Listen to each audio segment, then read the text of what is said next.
We have quite a few items here connected with the brewery and that sort of trade. We've got a few here, interesting ones. This one, because all brewing starts with the barley. Now this little gadget, it's called a farinator. And you could put 50 grains of barley in there, and when you put the blade across, you had a cross section in there of each grain. There's 50 grains in there. And they could tell by the colour if that was going to be good enough for malt.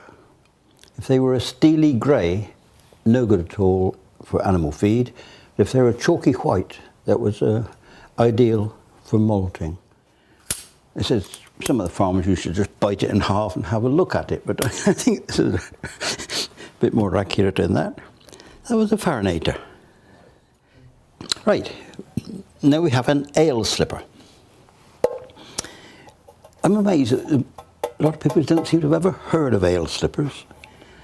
And this goes back to the days when beer was always kept in a cellar. And in the winter, I mean, it could be so cold in those cellars, and it wasn't pleasant to drink. It could be too cold to drink. So what they could do with this, they could pour the beer in there and just slip that in the embers of an open fire, just enough to take the chill off it. They didn't want it warm, but just they didn't want it that cold. It's a lovely, wonderful bit of kit. An ale slipper. Costrels. The farm workers took their refreshment to the fields in these chaps. Some were wood, little hole at the top to fill them and take it out. They must have been quite an important part of their equipment because they've all got the initial. Sometimes they've been crossed out and someone else's initial on it. Not sure what this one would have held, but a lot were wood. But now and again you'd get one made of leather. And eventually that leather is just like wood. It's so hard.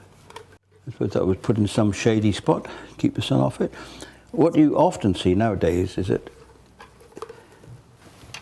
when it couldn't be used as a costrel, or leaked or some reason or other, they often took a piece out. Now, whether he mended his heel of his boot with it, I don't know.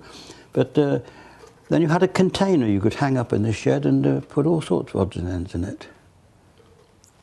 We do have a very good collection of beer barrel bushes. That's these chaps.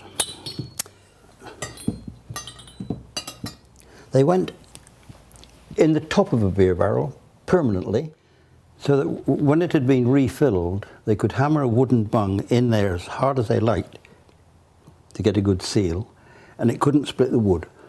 Yes, this was as they would have been. Was it Thompson and Wootton of Ramsgate, very old firm, as was. This, the keystone went in that end for the tap, you see. Waterbury has a national collection of capture saxifrages. I'm hoping to get the national collection of beer barrel bushes. Now the next thing we got here, I'm sure most of you will be familiar with. It was a cod bottle. It's one with the marble in it. They were only used for mineral waters. So I understand that the pressure of the gases forced the marble, there was a little washer, rubber washer on it, forced it into the top of the bottle, which was, and it sealed it.